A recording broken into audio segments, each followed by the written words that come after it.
Hello, everyone, and welcome. This is Ivan Jue. I teach international business at Cerritos College. So, what is international strategic management? International strategic management refers to the process by which companies develop long term goals and objectives, formulate strategies to compete globally, allocate resources across countries and markets, and gain and sustain competitive advantage in international markets. So with that, let's begin. We will be diving into these 5 major learning objectives for this chapter. By the end of this chapter, you should be able to see how multinational companies develop and implement strategies to compete successfully around the world. Number 1. Characterize the challenges of international strategic management. This focuses on understanding the unique difficulties firms face when operating internationally. The key challenges include different cultures and consumer preferences, political and legal differences, exchange rate fluctuations, trade barriers and tariffs, global competition, and economic uncertainty. Number 2. Assess the basic strategic alternatives available to firms. Companies must decide how they will compete internationally. The common strategic alternatives are international strategy, multi-domestic strategy, global strategy, and transnational strategy. Number 3. Distinguish and analyze the components of international strategy. A successful international strategy contains several important elements. These components include the scope, resource deployment, competitive advantage, and synergy. Number 4, describe the international strategic management process. Strategic management is a continuous cycle. The process includes Step 1, environmental scanning. Step 2, strategy formulation. Step 3, strategy implementation. And Step 4, strategic control. The goal is to evaluate the results and make adjustments. Number 5, identify and characterize the levels of international strategies. Strategies exist at 3 different organizational levels. Number 1, corporate level strategy. Number 2, business level strategy. And 3, functional level strategy. So why do these learning objectives matter? Together, these objectives help explain why some multinational companies succeed globally and then why others struggle in foreign markets. How managers make strategic decisions in a complex global environment. There are 3 major challenges that multinational companies face when managing operations across multiple countries. Unlike domestic firms, international companies must coordinate activities across different cultures, legal systems, economies, and competitive environments. The management planning process involves determining where the company wants to go, how it will get there, what resources are needed, how success will be measured. So why is it more difficult internationally? International managers must consider different economic conditions, political risks, cultural differences, exchange rate fluctuations, and trade regulations. So managers must develop plans that are effective across diverse environments. Formulating and implementing strategies. The strategy formulation process involves deciding which markets to enter, how to compete, what products to offer, and how resources will be allocated. The strategy implementation involves putting those plans into action. So many firms create good strategies but struggle with execution. The international complications involved are pretty serious because the managers must coordinate multiple subsidiaries, different time zones, various legal requirements, and diverse cultural expectations. Competing effectively in the global marketplace.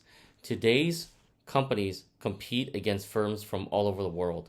A company may face competition from local firms, regional firms, and global multinational corporations. Here are 4 key competitive pressures. Number 1, cost competition. Companies must control costs while maintaining quality. Number 2, innovation. Firms must continuously improve products and services. Number 3, speed. Companies must respond quickly to market changes.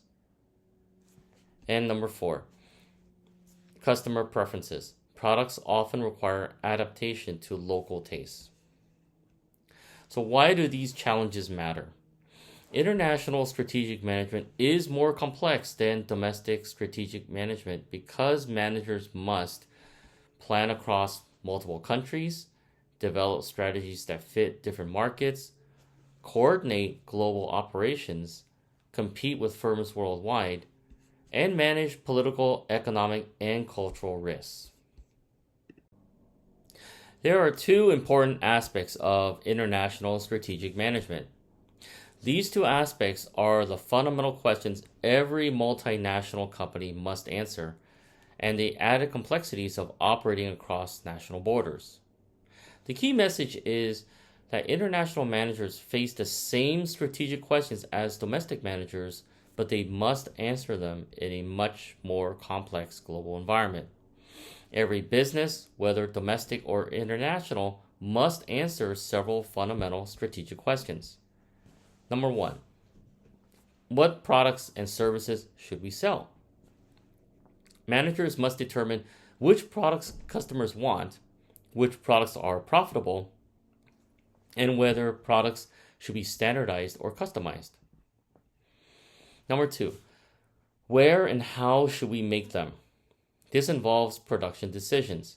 Managers must determine factory locations, manufacturing methods, outsourcing opportunities, and supply chain design. Number 3, where and how should we sell them? Companies must decide which countries to enter, how to enter them, which distribution channels to use. The entry methods could include exporting, licensing, franchising, joint ventures, and foreign direct investment. Number 4, where and how should we obtain resources? The resources include raw materials, labor, capital, and technology. Number 5, how can we outperform competitors? This is the ultimate strategic question. Companies seek competitive advantages through lower costs, better quality, innovation, brand reputation, and customer service. So the right side of the slide explains why answering these questions becomes much more difficult internationally. These would be the complexities of international business. Multiple governments. Each country has different tax systems, trade policies, regulations, and labor laws. Multiple currencies. International firms deal with exchange rate fluctuations, currency risk, and different monetary policies. Multiple accounting systems. Countries may use US GAAP, the IFRS, and local accounting standards. Multiple political systems. Companies operate under democracies, constitutional monarchies, authoritarian governments, and so political instability can affect investments, supply chains, and profitability. Multiple legal systems, so laws governing contracts, intellectual property, employment, and product liability, which may vary widely across countries. Multiple languages. Language differences create challenges in marketing, negotiations, training, and customer service. Multiple cultures. Different cultures influence consumer preferences, buying behavior, leadership styles, and employee expectations. There are acceptable trade-offs. International managers constantly make trade-offs. Examples include cost versus quality, standardization versus customization, centralization versus local control. There are three major goals that multinational companies strive to achieve when operating globally: global efficiencies, multinational flexibility, and worldwide learning. The challenge for managers is balancing all three simultaneously. Improving one area can sometimes make another more difficult. So, number one, global efficiency means operating in a way that minimizes costs and maximizes productivity across all countries.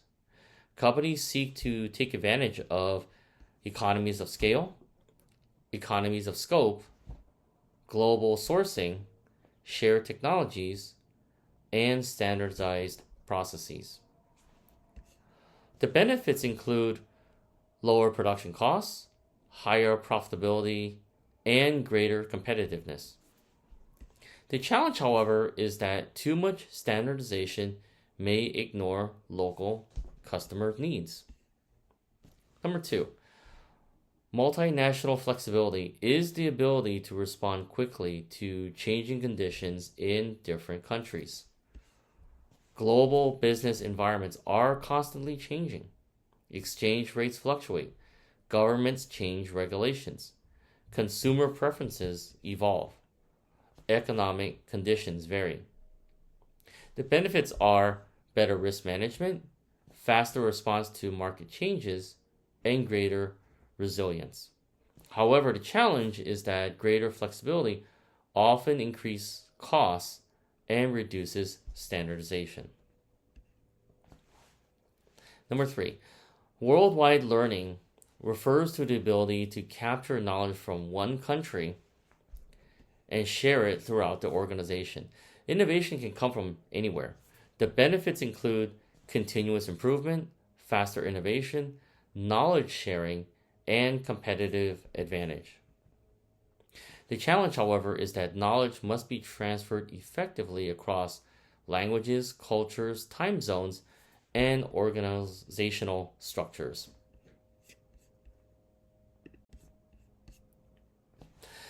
Here are four primary international business strategies that companies can use when expanding globally. Number one, the home replication strategy. A company uses the same products, processes, and business model abroad that it uses in its home country. The firm essentially copies and pastes its domestic operations into foreign markets. The characteristics are centralized decision making, limited product adaptation, knowledge and innovation originate at headquarters, and foreign subsidiaries mainly implement the headquarters decisions. The advantages would be low cost, easy implementation, and consistent brand image. However, the disadvantages are that it may not meet local customer preferences and less responsive to cultural differences. This is best used when customer needs are similar worldwide. The company has strong proprietary technology. Number two, multi-domestic strategy. The multi-domestic strategy emphasizes adapting products and operations to each local market. Each country is treated as a separate market. Characteristics are high local autonomy, products customized for local consumers, and country managers that have significant decision-making authority. So the advantages include better meeting local customer needs and strong local market acceptance. The disadvantages would be higher costs, less global efficiency, and duplication of activities. So this is best used when consumer preferences differ significantly across countries. Number three, global strategy. A global strategy focuses on standardization and cost efficiency. The company sells essentially the same product worldwide. The characteristics would be centralized control, standardized products, global economies of scale, and strong emphasis on efficiency. The advantages would be lower costs, consistent quality, and strong global brand. The disadvantages would be less flexibility, may not satisfy the local preferences, and so this is best used when products are universally accepted and price competition is intense. Number 4, a transnational strategy attempts to achieve both global efficiency and local responsiveness. The characteristics include global coordination, local adaptation, knowledge sharing across countries, and flexible organizational structure. The advantages include how it balances efficiency and responsiveness and encourages worldwide learning. The disadvantages would be it's difficult to manage, there's a complex organizational structure, there's high coordination costs, and so this is best used when both cost pressures and local adaptation pressures are high. This slide shows how firms choose among 4 international strategies based on 2 competing pressures. The vertical axis shows the pressure for global efficiencies. Under low pressure, cost savings are less important. Under high pressure, cost savings are critical. The horizontal axis shows the pressure for local responsiveness and flexibility. Under low pressure, the customer needs are similar worldwide. Under high pressure, the customer needs differ significantly by country. The framework helps managers answer, should we standardize globally or adapt locally? Different combinations of these pressures lead to different strategic choices. In Quadrant 1, home replication strategy with low global efficiency pressure and low local responsiveness pressure. In this scenario, the company takes its successful domestic business model and replicates it internationally. Characteristics include products remain largely unchanged, headquarters controls major decisions, limited adaptation to local markets. Advantages would be it's simple to manage, low coordination costs, and leveraging existing strengths. Disadvantages would be it may miss local market opportunities and there's less competitive in highly diverse markets. When is this appropriate? When markets are relatively similar and the firm's home country expertise provides a strong advantage.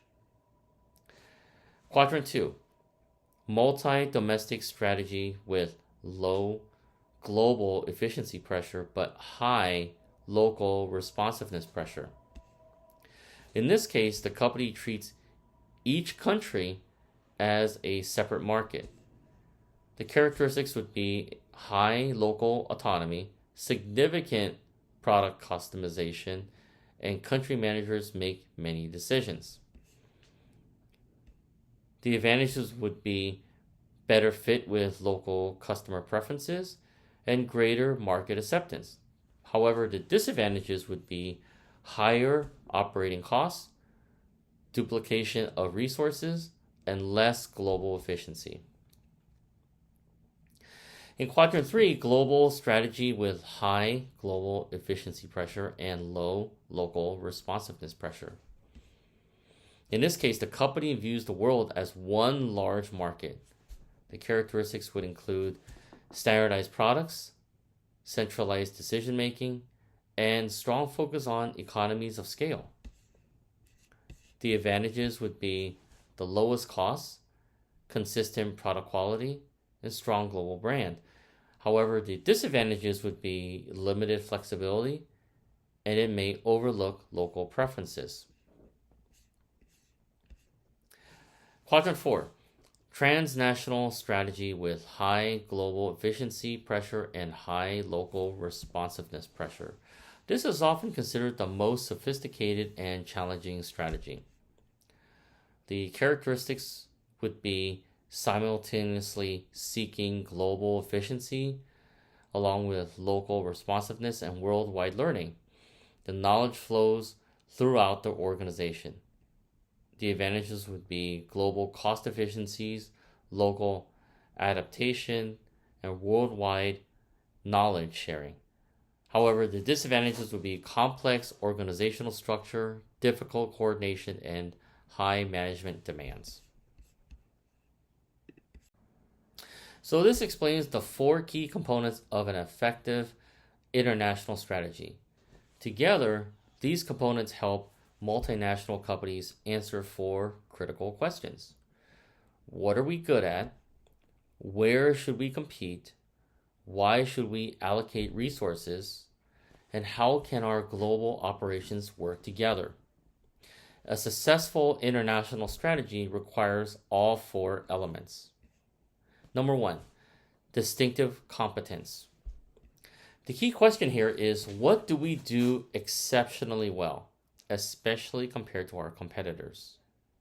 Distinctive competence refers to the unique strengths that give a company a competitive advantage. These strengths may include technology, brand reputation, and product quality. So why does this matter? Before expanding internationally, a company must understand what unique value do we offer that competitors cannot easily copy. Without a distinctive competence, international expansion becomes much more difficult. Number 2, scope of operations. The key question would be, where are we going to conduct business? Scope of operations defines the geographic and market boundaries of the firm's activities. Managers must decide which countries to enter, which customers to target, which products to sell, and which regions offer the greatest opportunities. So why does it matter? Not every market is attractive. Companies must choose locations that fit their strategy and capabilities. Number 3, resource deployment. The key question here is, given that we are going to compete in these markets, how should we allocate our resources to them? So resources are always limited. Companies must decide how to distribute capital, employees, technology, production facilities, and marketing budgets. Why does it matter? Even a great strategy can fail if resources are allocated poorly. Number 4, synergy. The key question for this one is, how can different elements of our business benefit each other? So synergy occurs when the combined value of different operations exceeds the value of each operating independently. Why does this matter? Synergy helps firms reduce costs, increase efficiency, share knowledge, and improve innovation. Distinctive competence is what a company does exceptionally well compared to its competitors. It is the unique capability that gives a company a competitive advantage and helps it succeed in both domestic and international markets. A firm with a strong distinctive competence can often expand internationally because it possesses something valuable that competitors find difficult to imitate. So why does distinctive competence matter? When companies enter foreign markets, they face local competitors, cultural differences, government regulations, new customer expectations. And so to overcome these challenges, they need a strong competitive advantage. These are the 4 key traits of distinctive competence. Number 1, cutting-edge technology. This is where the company possesses advanced technology that competitors cannot easily replicate. Benefits: better products, greater innovation, higher efficiency, and competitive differentiation. Why does this create an advantage? The competitors may need years and billions of dollars to catch up.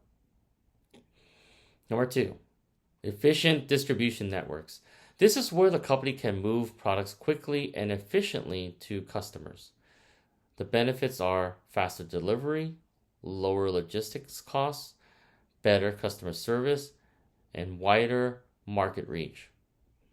So why does this create an advantage? Even if competitors offer similar products, they may not be able to deliver them as effectively. Number 3, superior organizational practices. This is where the company manages its people, processes, and operations more effectively than competitors. So why does this create an advantage? Superior management practices often improve productivity and quality, as well as customer satisfaction and profitability. Number 4, well-respected brand names. This is when customers' trust and recognition of the company's brand are a huge deal. A strong brand can become one of a company's most valuable assets. The benefits include customer loyalty, premium pricing, easier market entry, and competitive differentiation. So why does this create an advantage? Customers often choose trusted brands even when alternatives are available. The distinctive competence and international expansion. Before entering a foreign market, managers must ask, do we possess a distinctive competence? If the answer is yes, that competence can often be leveraged internationally. Can a company have more than one distinctive competence? Absolutely. Many successful multinational corporations possess several. As an example, Amazon has an efficient distribution network, advanced technology, and strong brand name. Another example is Apple, with cutting-edge technology, powerful branding, superior design capabilities. The more difficult these competencies are to imitate, the more sustainable the competitive advantage becomes. This explains the scope of operations, one of the key components of international strategy. The scope of operations answers the question, where will the company compete? A company cannot be everywhere at once. Managers must decide which geographic markets and customer segments offer the greatest opportunities and best fit the company's strengths. The slide identifies two major dimensions of scope: geographic regions, market or product niches. So number 1, geographic regions.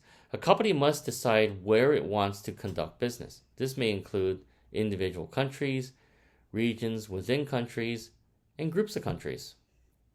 So why does the geographic scope matter? Every new market requires investment, management attention, marketing resources, local expertise. Entering too many markets too quickly can strain company resources. Number 2, market or product niches. In addition to deciding where to compete geographically, firms must decide which customer segments they want to serve. A niche is a specific segment of the market. Premium quality market niche. These companies target customers willing to pay higher prices for superior quality, prestige, or performance. The characteristics of these companies are high quality, premium pricing, strong brand image. Low cost niche. These companies focus on offering products at the lowest possible price. Characteristics of these companies are cost efficiency, large sales volume, and price sensitive customers. Specialized market niches. These firms serve very specific customer groups. The characteristics of these companies are narrow customer base, specialized products, and strong expertise.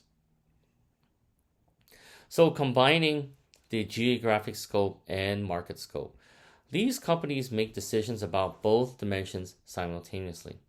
An example would be Tesla. The geographic scope is North America, Europe, China, and other selected markets. The market niche would be electric vehicles, technology-focused customers, premium to upper middle market. Tesla does not try to serve every customer in every country. Instead, it focuses on markets and customers that fit its strategy. Strategic trade-offs. Managers must make choices because resources are limited. The broad scope is to operate in many countries and customer segments. The advantages would be larger marketing opportunities, greater revenue potential. The disadvantages would be more complexity, higher costs, and greater risk. Narrow scope. This is a focus on selected countries or market niches. Advantages would be better focus, stronger expertise, and lower costs. However, the disadvantages are smaller market size and greater dependence on fewer markets. This focuses on resource deployment, which is the third component of an international strategy. After a company decides what it does well, where it wants to compete, it must answer, how should we allocate our limited resources? The resources include money, employees, technology, manufacturing facilities, marketing budgets, research and development. Because resources are limited, managers must decide where they will generate the greatest return. So the first one is product lines. A company may allocate resources based on different products or business units.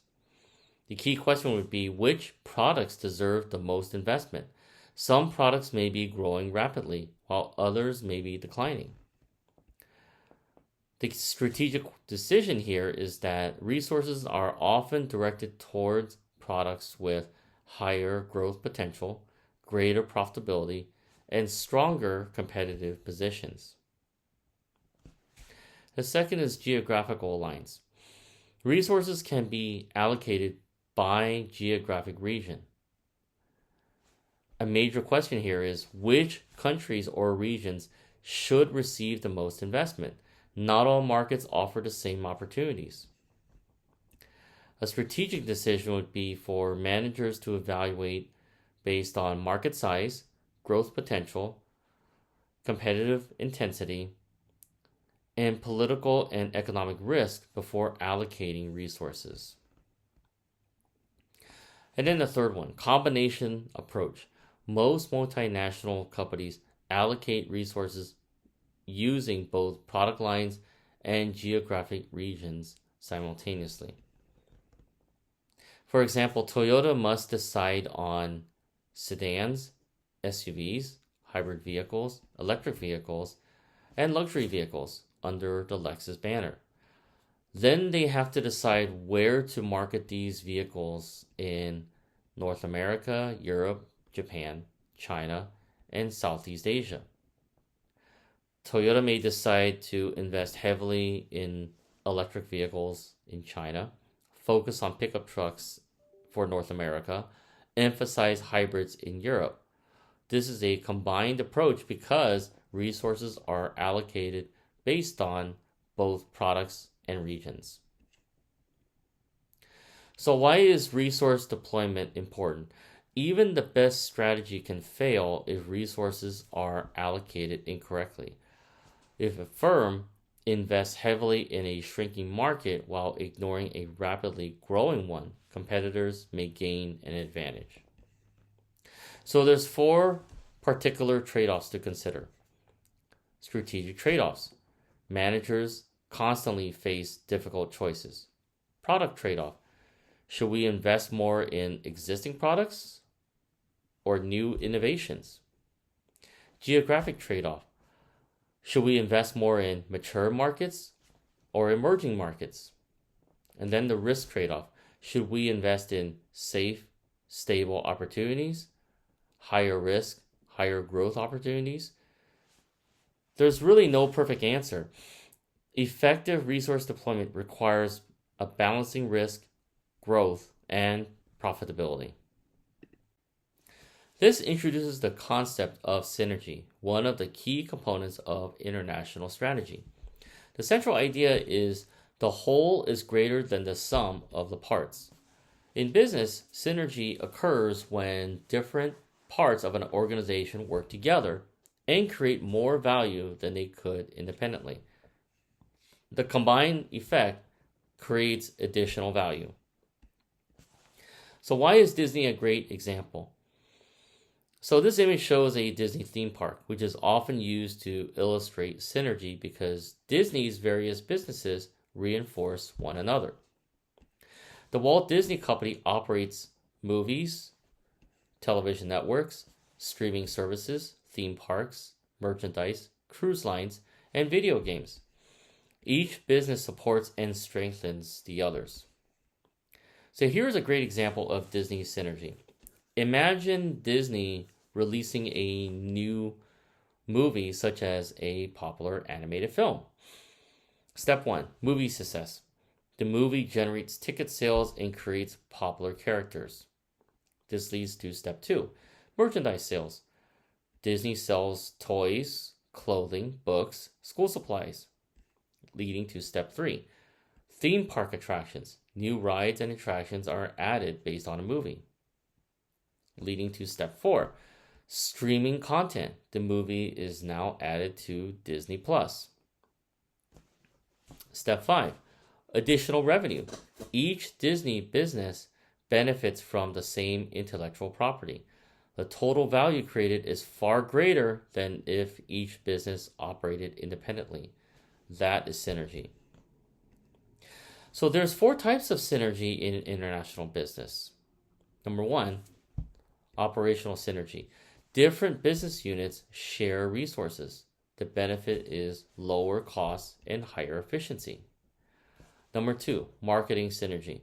One brand supports multiple products.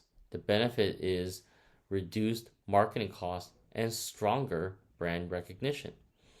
Number 3, financial synergy.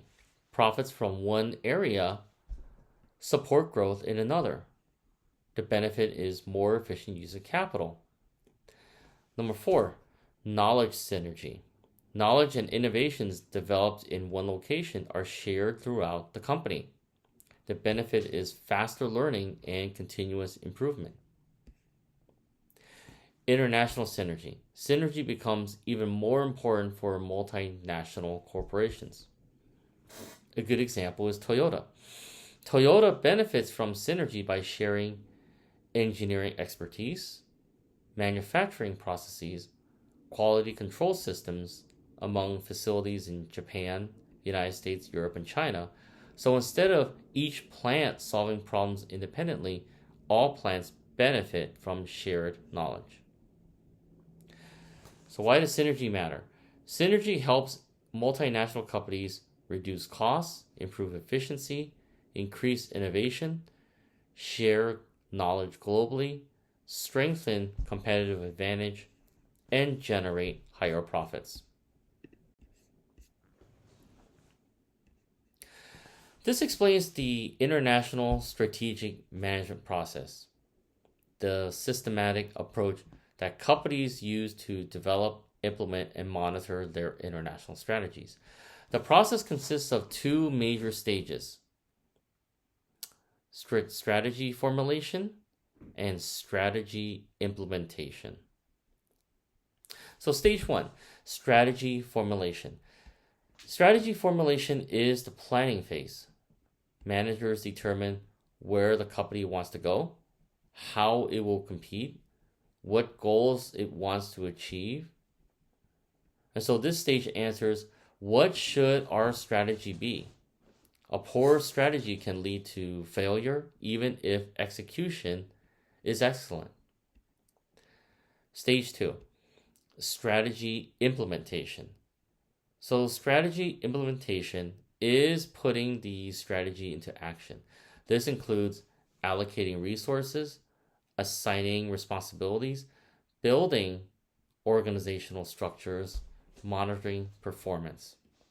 So this stage answers, how do we make the strategy work? Many companies fail not because of bad strategies, but because of poor implementation. So step 1, developing a mission statement. A mission statement defines why the company exists, what it does, whom it serves. An example would be Tesla with a mission to accelerate the world's transition to sustainable energy. And Google, the mission is to organize the world's information and make it universally accessible and useful. So why does this matter? The mission provides direction for all strategic decisions. Step 2, perform a SWOT analysis. So SWOT means strengths, weaknesses, opportunities, and threats. An example would be, suppose a company wants to enter India. The strengths of this company would be strong brand and advanced technology. Weakness would be limited local knowledge. Opportunities would be large population and growing middle class. The threats would be local competitors, as well as government regulations. The purpose is that SWOT helps managers understand their strategic position. Step 3, setting strategic goals. What are strategic goals? So long-term objectives that the company wants to achieve. The characteristics are, strategic goals are broad, long-term, organization-wide. The key question for it would be, where do we want to be in the future? Step 4, developing tactical goals and plans. So what are tactical goals? These are shorter term actions designed to support strategic goals. Step 5, develop control framework. What is a control framework? This is a system used to measure performance and ensure goals are being achieved. The questions managers ask would be, are we meeting our targets? Are we staying on budget? Are we outperforming competitors? Do we need to adjust our strategy? The common metrics would be revenue growth, profit margins, market share, customer satisfaction, and return on investment. So why does this matter? Without measurement, managers cannot determine whether the strategy is successful. And why is this process more difficult internationally? International companies must account for multiple countries, different cultures, currency fluctuations, political risk, local systems, and local competitors. A strategy that succeeds in one country may fail in another. This figure presents the strategic management process as a sequence of 5 connected steps that organizations follow when developing and implementing an international strategy. The process is not a one-time event. It is a continuous cycle in which managers regularly review performance and make adjustments as global conditions change. The 5 steps are: develop a mission statement, perform a SWOT analysis, set strategic goals, develop tactical goals and plans, develop a control framework, and so each step builds on the previous one. Step 1, developing a mission statement. The mission statement defines why the company exists, what it wants to achieve, the values that guide decision making. The slide notes, define the firm's values, purpose, and direction. Why does this matter? The mission serves as the foundation for all future strategic decisions. Without a clear mission, managers may lack direction when making international expansion plans. Step 2, perform a SWOT analysis. SWOT helps managers assess both internal and external environments. The slide states, assess the firm's external and internal environments to identify strengths, weaknesses, opportunities, and threats. So, why does this matter? SWOT provides a realistic assessment of where the company stands before committing resources. Step 3. Set strategic goals. The purpose is for strategic goals that are long-term objectives. The slide explains the exploitation of the firm's strengths and environmental opportunities, neutralize external threats, and overcome the firm's weaknesses. The key point here is for strategic goals that transform SWOT findings into action-oriented objectives. Step 4. Developing tactical goals and plans. The purpose is that tactical goals convert broad strategic goals into specific actions. The figure states, devise the means to achieve strategic goals and to guide the firm's daily activities. Number 5, developing a control framework. The purpose here is for the control framework to allow managers to monitor results and evaluate performance. The figure notes to formulate managerial and organizational systems and processes. So why does this matter? Managers need feedback to determine whether the strategy is working. Without measurement, there is no way to know if objectives are being achieved. The feedback loop. One of the most important features of the figure is the feedback loop shown on the left side. This indicates that strategy is an ongoing process. International business perspective. This process becomes more complicated because internationally, managers must evaluate different cultures, political risks, exchange rates, legal systems, economic conditions, and competitive environments. A strategy that succeeds in one country may require modification in another.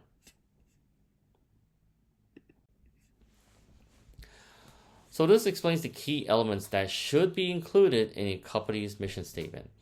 A mission statement is more than a slogan. It is a formal declaration that explains who we are, what we do, whom we serve, and where we are going. The mission statement provides guidance for strategic decisions and serves as the foundation of international strategy. Organizations' purpose, values, and direction. Key question: why does the company exist? A mission statement should clearly explain the organization's purpose, core values, and overall direction.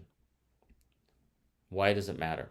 Employees and managers understand the company's reason for existence. Number 2, the firm's target customers and markets. Key question: who are our customers? A mission statement should identify target customers, market segments, industries served. Why does this matter? Companies cannot serve everyone equally. The mission helps focus resources on the right customers. Number 3, principal products or services. Key question is, what do we sell? The mission should describe the company's primary offerings. Why does this matter? It clarifies the company's business focus. Number 4, geographical domain. Key question would be, where do we operate? The mission should define the firm's geographic scope. Why does it matter? It helps it define the company's international ambitions. Number 5, core technologies. The key question is, what technologies make us successful? The company should identify the technologies or capabilities that support their competitive advantage. Why does this matter? Technology often forms the foundation of competitive advantage. Number 6, concerns for survival. Key question: how will the company remain viable? A mission statement should acknowledge the need for long-term sustainability, competitive strength, financial health. Why does this matter? Even socially responsible organizations must remain financially successful to survive. Number 7, plans for growth and profitability. Key question would be, how do we plan to grow? The mission should reflect aspirations for expansion, innovation, product leadership, and profitability. Why does this matter? It provides a long-term vision for shareholders and employees. And then number 8, basic philosophy. Key question, what principles guide our decisions? Basic philosophy reflects company beliefs and culture. Examples include customer first mindset, innovation, integrity, sustainability. Why does this matter? This guides decision making throughout the organization. Number 9, desired public image. The key question would be, how do we want others to view us? Companies want to create a specific reputation among customers, investors, employees, governments, and communities. Why does this matter? Public image can influence customer loyalty and brand value. So why are mission statements important in international business? International firms face different cultures, different markets, and different regulations. A strong mission statement helps to maintain consistency across countries while allowing local adaptation. It ensures that employees in different parts of the world are working together towards the same overall purpose. This introduces environmental scanning, which is the process of analyzing both the external and internal environments of a business. Environmental scanning helps managers understand where the company stands today and what challenges and opportunities it faces in the future. The results of environmental scanning are organized into a SWOT analysis. So what is environmental scanning? Environmental scanning is the systemic collection and analysis of information about customers, competitors, governments, technology, economic conditions, and internal company resources. The goal is to identify factors that may affect the firm's success. In international business, environmental scanning is especially important because firms operate across multiple countries with different cultures, laws, economies, and political systems. External environment. External factors are outside the company's control. These factors create either opportunities or threats. Opportunities. These are favorable external conditions that may help the company grow or improve performance. So as an example, the growing demand for electric vehicles, expanding middle class in emerging markets, new trade agreements, technological breakthroughs, lower tariffs. As an example from this, Tesla has thus benefited from increased environmental awareness, government incentives for EV adoption, advances in battery technology. These external trends created opportunities for Tesla's growth. So a key question would be, what external conditions can we take advantage of? Threats. Threats are external conditions that could harm the company's performance. So a key question would be, what external factors could hurt us? Internal environment. These are internal factors that exist within the company. These factors become either strengths or weaknesses. Strengths are internal capabilities that help the company compete successfully. A key question would be, what do we do exceptionally well? Weaknesses. Weaknesses are internal limitations that may reduce competitiveness. Key question with this would be, What areas need improvement? So an example, a SWOT analysis for Starbucks. Strengths would be strong global brand, premium customer experience. Weaknesses, higher prices than competitors. Opportunities, growing coffee consumption in Asia. Threats, local coffee chains, economic downturns. Managers use this information to develop strategic plans. So why is SWOT important? SWOT helps companies use strengths to leverage competitive advantages, improve on the weaknesses to address areas that limit performance, exploit the opportunities to take advantage of favorable market conditions, and minimize threats, reducing risks and preparing contingency plans. This slide introduces Michael Porter's value chain, a framework used to identify where a company creates value and develops competitive advantages. The value chain helps managers answer which activities contribute the most to customer value and competitive advantage. It is also an important tool during a SWOT analysis because it helps identify a company's strengths and weaknesses. So what is a value chain? A value chain consists of all activities required to create a product or service, deliver it to customers, support customers after the sale. Each activity adds value to the final product. The goal is to maximize customer value while minimizing costs. The company that creates the most value relative to cost often gains a competitive advantage. There's two types of activities. The diagram divides activities into primary activities and support activities. The primary activities are activities that directly contribute to producing and delivering products and services. The arrow at the top indicates the flow of value creation. So number one, research, development, and product design. The purpose is to develop new products and improve existing ones. The value created is better products and stronger differentiation. Number two, manufacturing.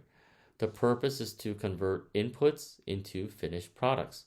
Activities, production, assembly, quality control. And so the value created is lower costs and higher quality. Number three, marketing. The purpose is to create awareness and generate demand. So the activities would be advertising, branding, promotion, and market research. The value created would be stronger customer demand and brand loyalty. Number four, distribution. Purpose is to deliver products to customers. Activities would be warehousing, transportation, and logistics. The value created would be faster delivery and better customer experience. Number five, after sales service.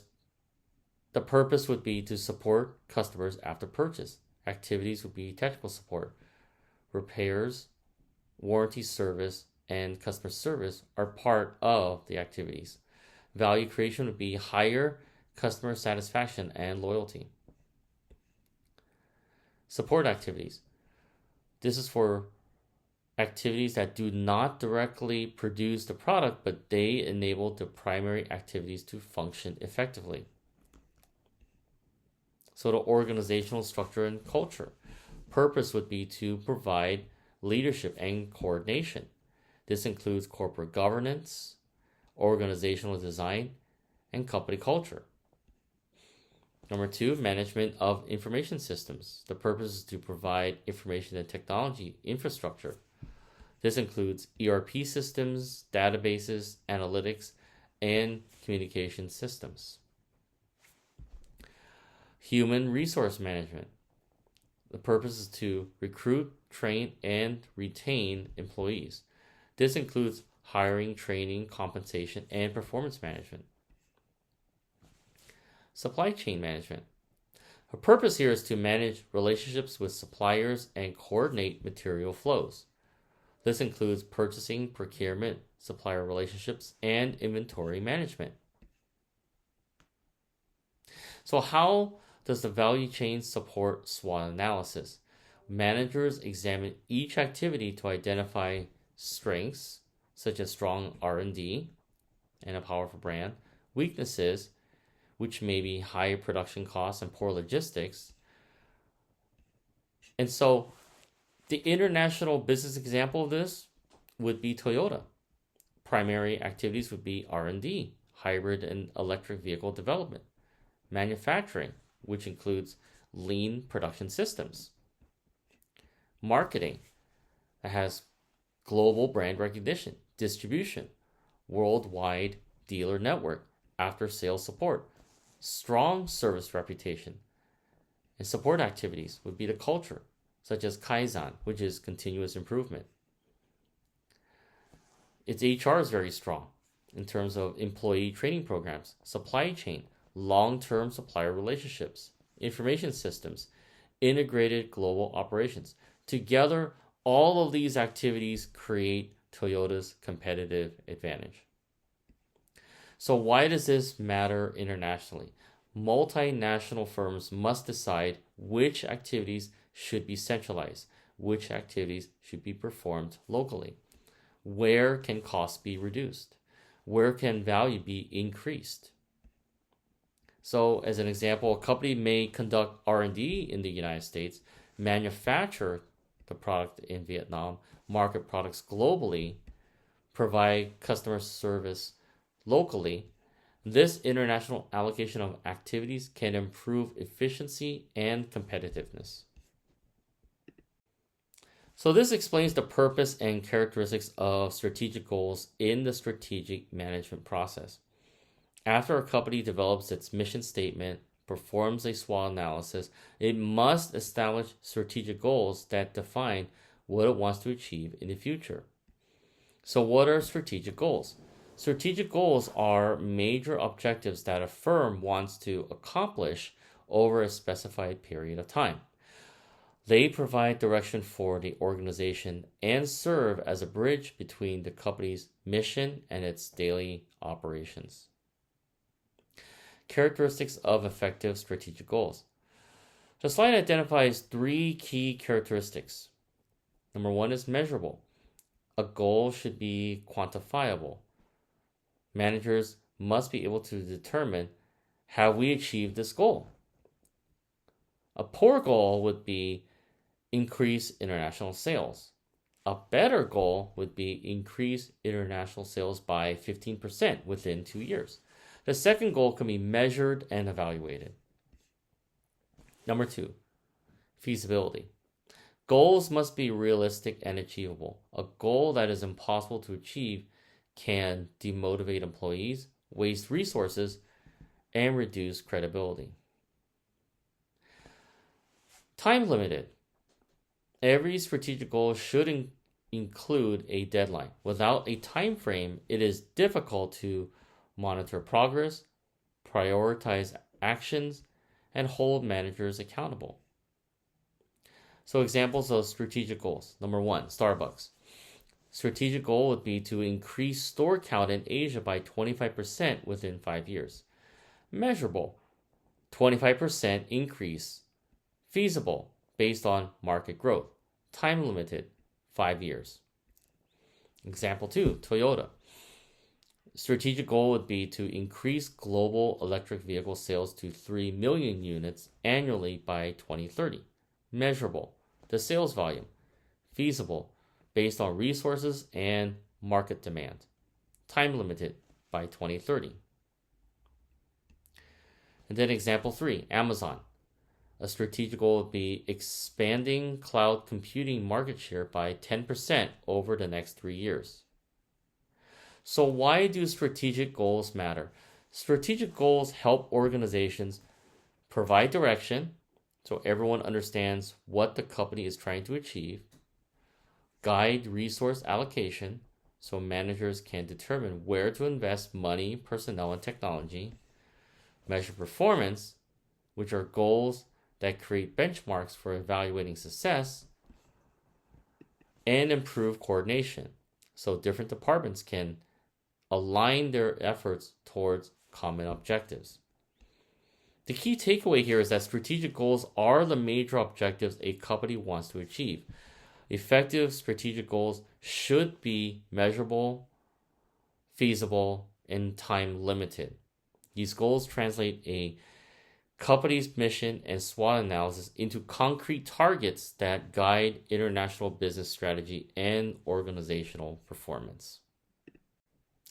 This explains the concept of tactics, which are the detailed actions and plans used to implement a company's strategic goals.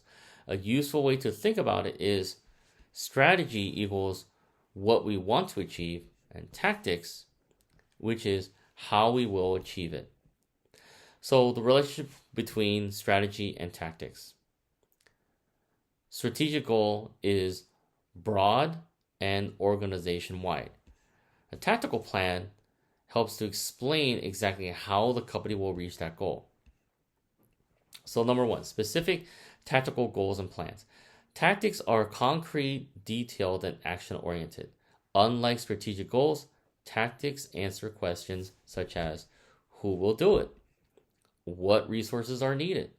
When will it be completed? How will it be executed? So an example would be a strategic goal like become the market leader in electric vehicles in Europe. Tactical plans would be to open 100 dealerships, expand charging infrastructure, increase marketing spend by 15%, introduce 2 new EV models. Number 2, tactics usually involve middle managers. Senior executives typically create strategy. Middle managers are responsible for translating strategy into action. So the roles are for top management is to set the mission, performs strategic planning, and establishing strategic goals.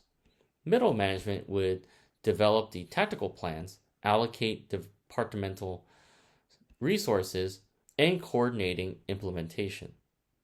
Frontline managers would execute daily activities and supervise employees. Number 3, focus on implementing strategic goals. So tactics concentrate on execution. Good strategies fail if they are not implemented effectively. So why are tactics important in international business? International operations involve additional complexities. Different cultures, different legal systems, different customer preferences, different distribution channels. Therefore, tactics often vary from country to country, even when the overall strategy remains the same. The key takeaway is that tactics are the specific actions and plans used to implement strategic goals. They translate strategy into action. They are usually developed by middle managers, and they focus on operational details and execution. A simple formula would be strategy equals what we want to achieve.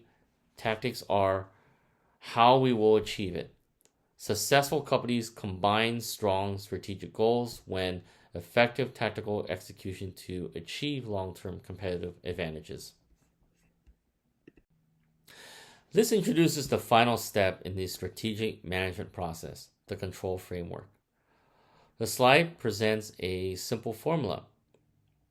Managerial processes plus organizational processes equals achievement of strategic goals. Having a good strategy is not enough. Companies need systems and processes to ensure that a strategy is executed effectively and that progress is continuously monitored. So what is control framework? A control framework is a system of policies, procedures, reporting mechanisms, performance measurements, and organizational structures that help ensure the company achieves its strategic goals. The key question is, how do we know whether our strategy is working? The control framework provides the answer. The managerial processes are activities that managers use to direct and evaluate performance.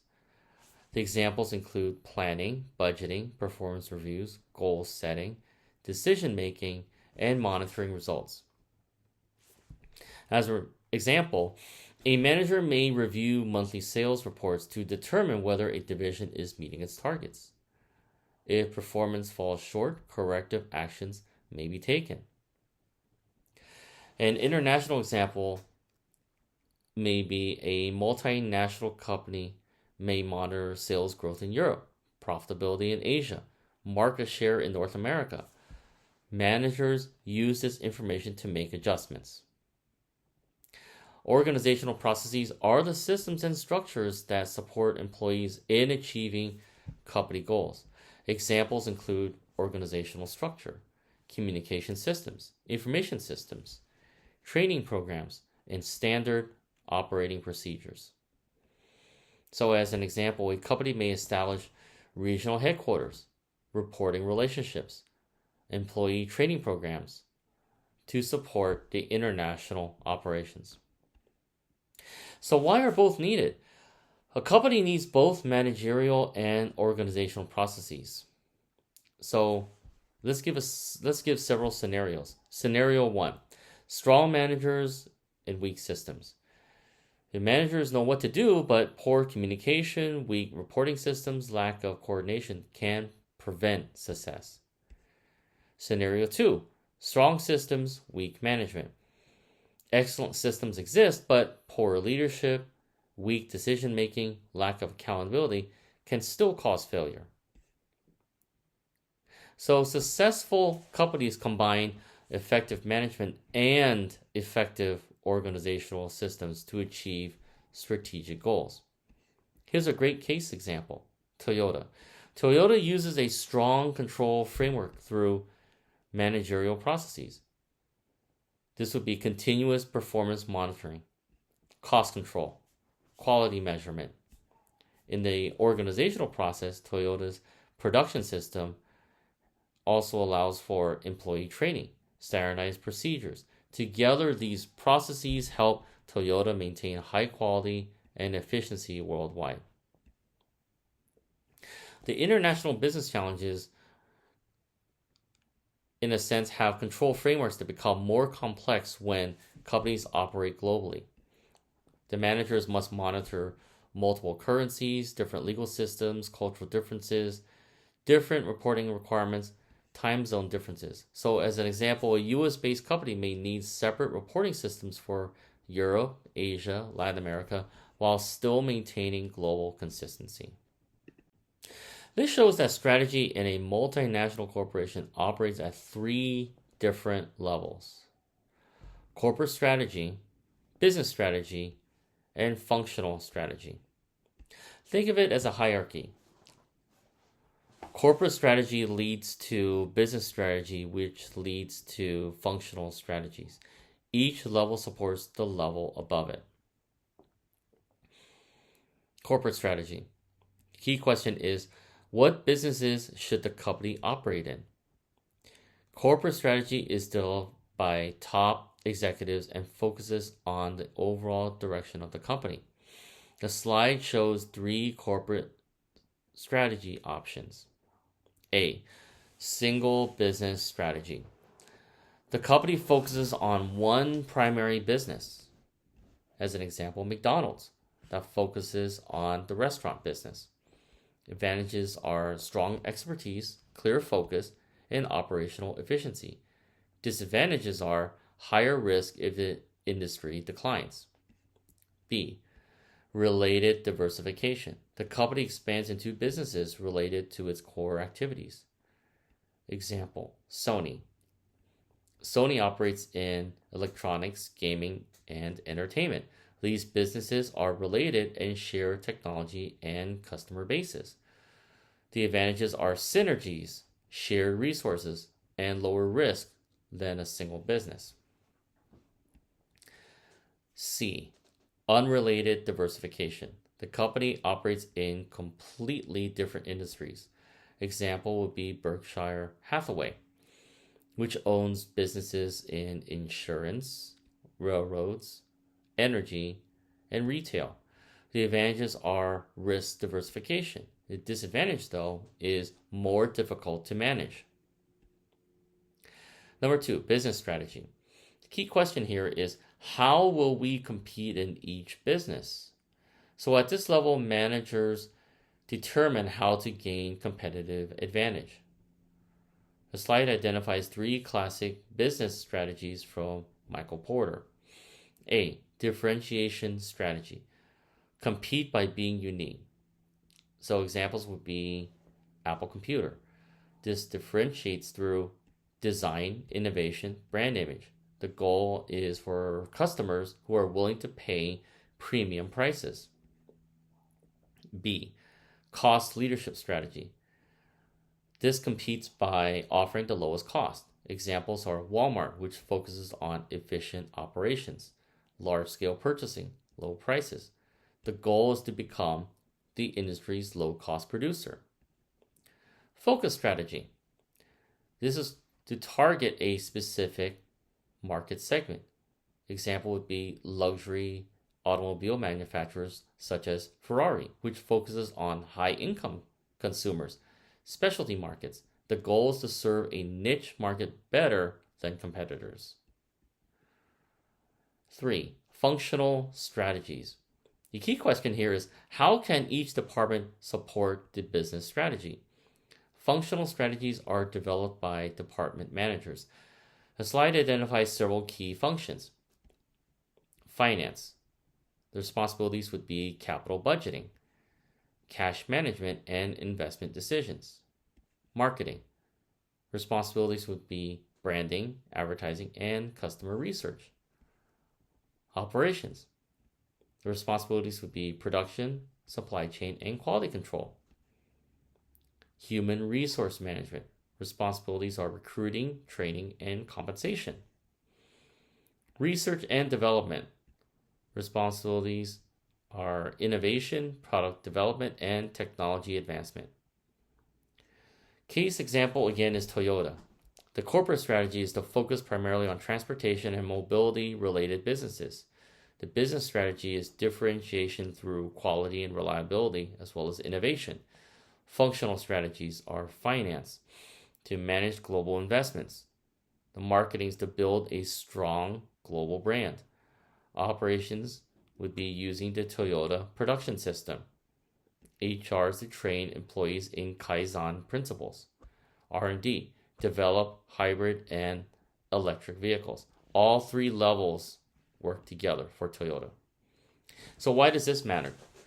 Many strategies fail because the 3 levels are not aligned. For example, corporate strategy is to expand globally. Business strategy to differentiate through premium quality. Functional strategies to cut R&D spending dramatically. This creates conflict because reduced innovation may undermine differentiation. Successful multinational firms ensure alignment across all 3 levels. This focuses on the highest level of strategy in an organization, corporate strategy. Corporate strategy answers the question, what businesses should the company be in? For multinational corporations or MNCs, this involves deciding whether to focus on one business or diversify into multiple businesses. The slide identifies 3 common corporate strategies: single business strategy, related diversification strategy, and unrelated diversification strategy. Number 1, single business strategy. The definition of this is the company concentrates on a single industry or business. Most of its revenue comes from one core business activity. An example would be McDonald's. The focus is primarily on restaurants, food service. Advantages are strong expertise, clear strategic focus, efficient use of resources, strong brand recognition. However, the disadvantages would be high dependence on one industry and greater risk if demand declines. Number 2, related diversification strategy.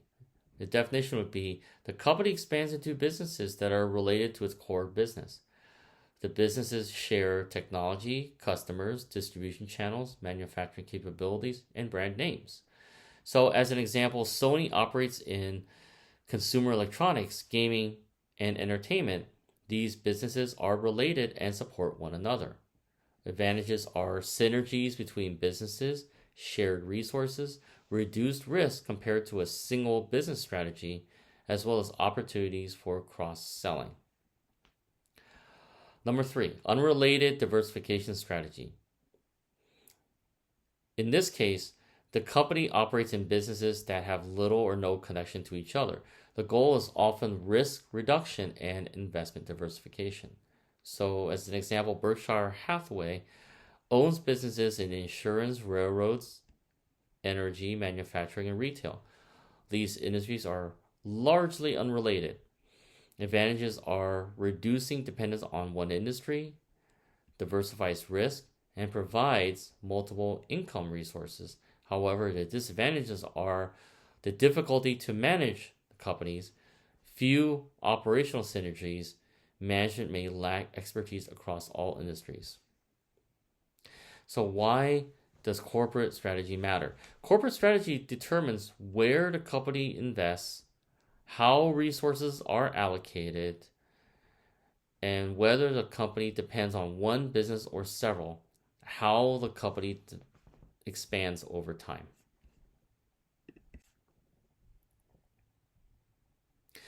So this explains the business strategy level of strategic management and how each strategy business unit chooses a competitive strategy.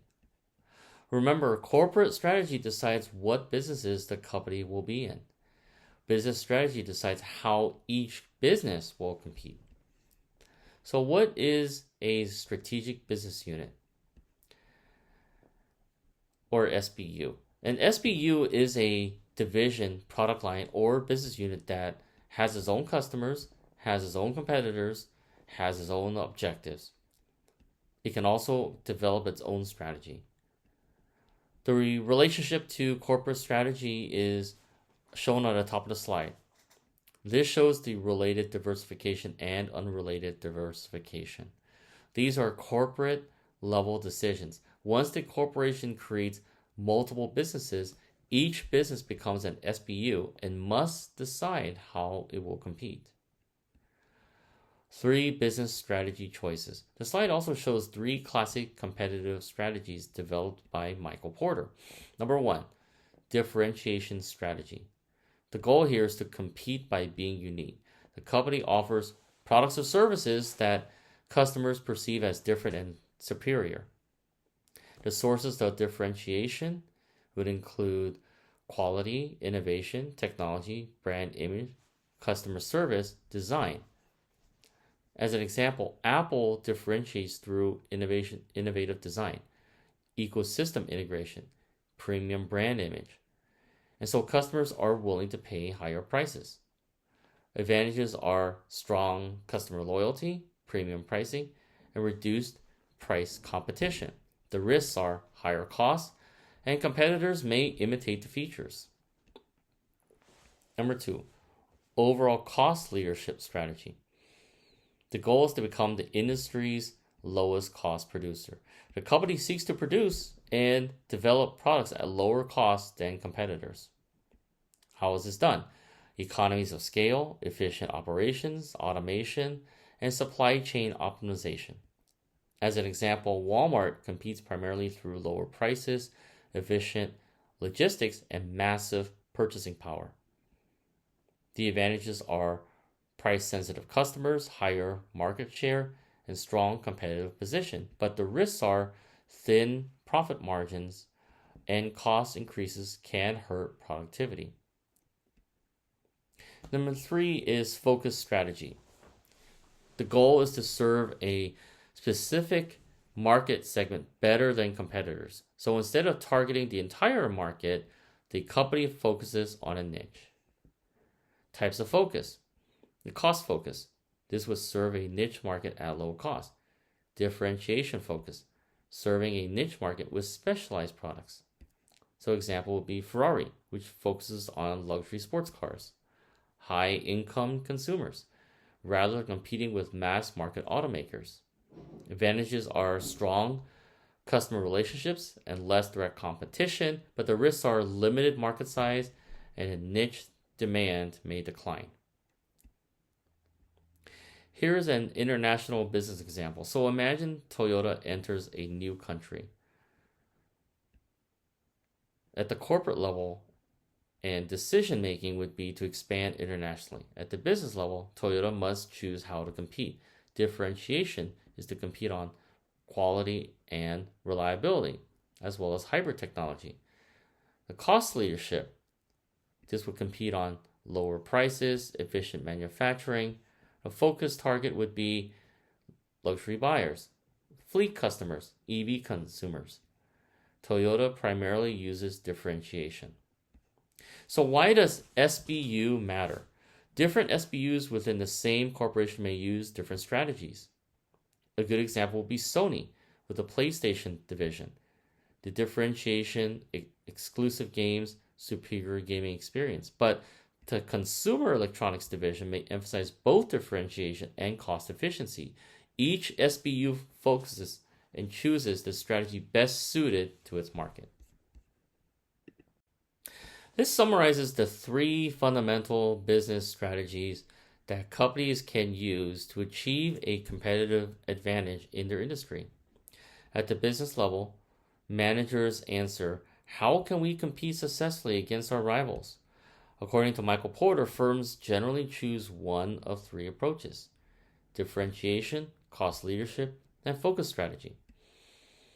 So number 1, differentiation strategy.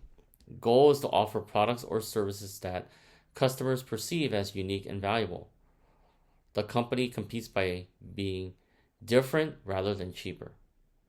Sources of differentiation include superior quality, innovation, technology, customer service, brand recognition, and product design. Advantages would be premium pricing, customer loyalty, and reduced price competition, but the risks are higher costs and competitors may imitate features. Number 2 is cost leadership strategy. Goal is to become the lowest cost producer in the industry. The company seeks to provide acceptable quality at the lowest possible cost. How companies achieve cost leadership: large-scale production, efficient operations, automation, supply chain optimization, economies of scale. Advantages would be attracting price-sensitive customers, high market share, and strong competitive position during economic downturns. The risks are low profit margins and difficult to maintain cost advantages. Number 3, focus strategy. Goal is to serve a specific market segment better than competitors. Instead of targeting the entire market, the company specializes in a niche. So types of focus would be the cost focus, offering low-cost products in a niche market. Differentiation focus, offering specialized products to a niche market. Advantages would be strong customer loyalty, less direct competition, specialized experience. However, the risks are limited market size and a niche demand that may decline. And this explains the functional level of strategy, which is the lowest level in the strategic management hierarchy. Recall the 3 levels of strategy: corporate strategy, business strategy, and functional strategy. The functional strategies focus on specific departments and ensure that daily activities align with the firm's overall objectives. So why do functional strategies matter? Even the best corporate and business strategies will fail if departments do not execute them effectively.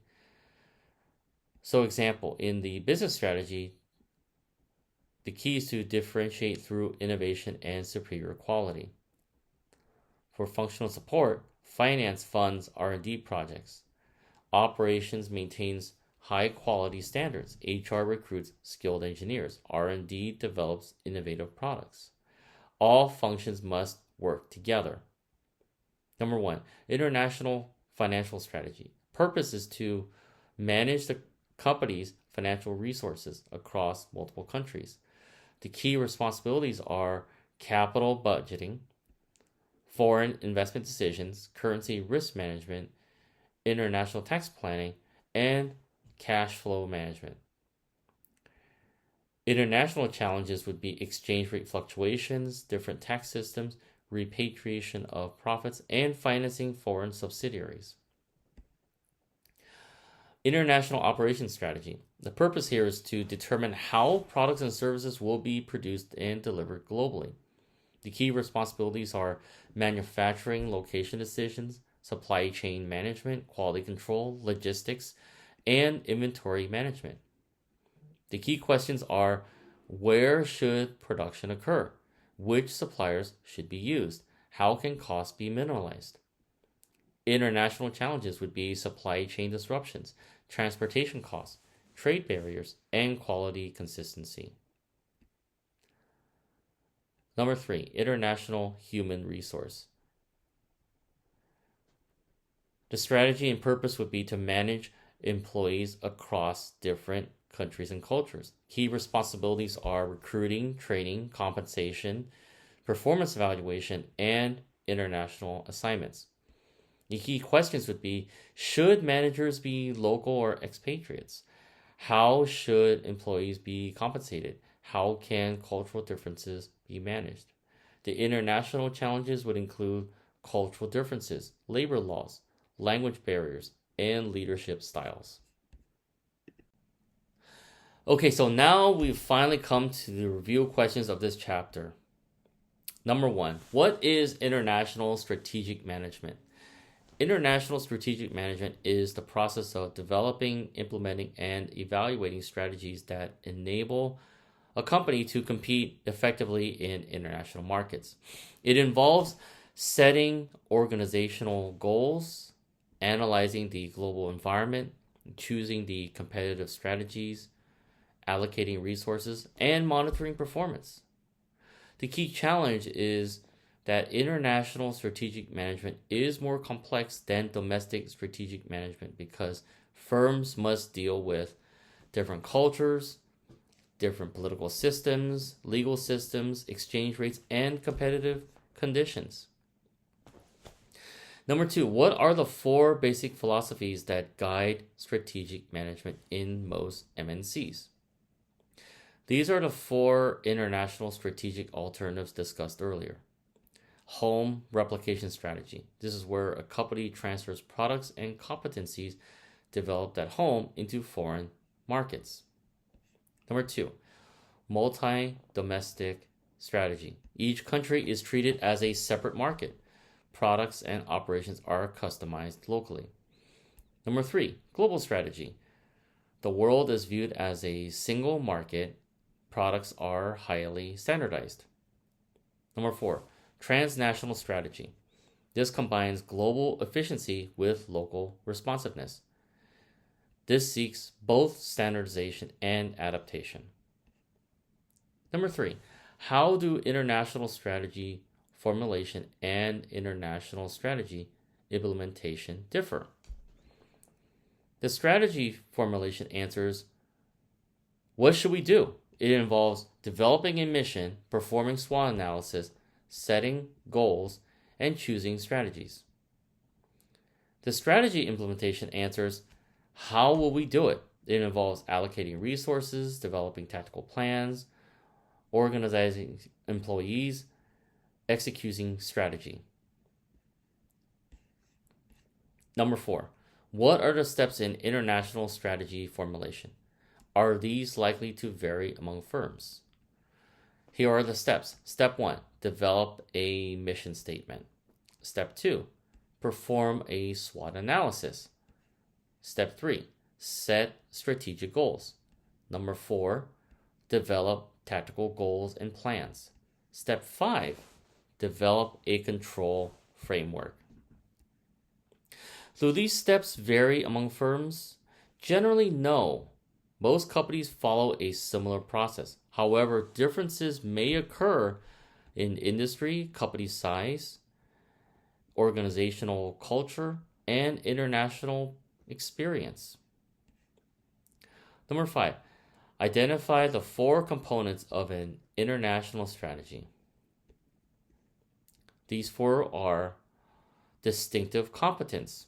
The question is, what do we do exceptionally well? Number 2, scope of operations. The question would be, where will we compete? Number 3, resource deployment. Question here is, how should resources be allocated? Number 4, synergy. Question here is, how can different parts of the company work together to create more value? So this is the second page of the review questions. Number 1, describe the role and importance of distinctive competence in international strategy formulation. Distinctive competence is what a company does exceptionally well compared to its competitors.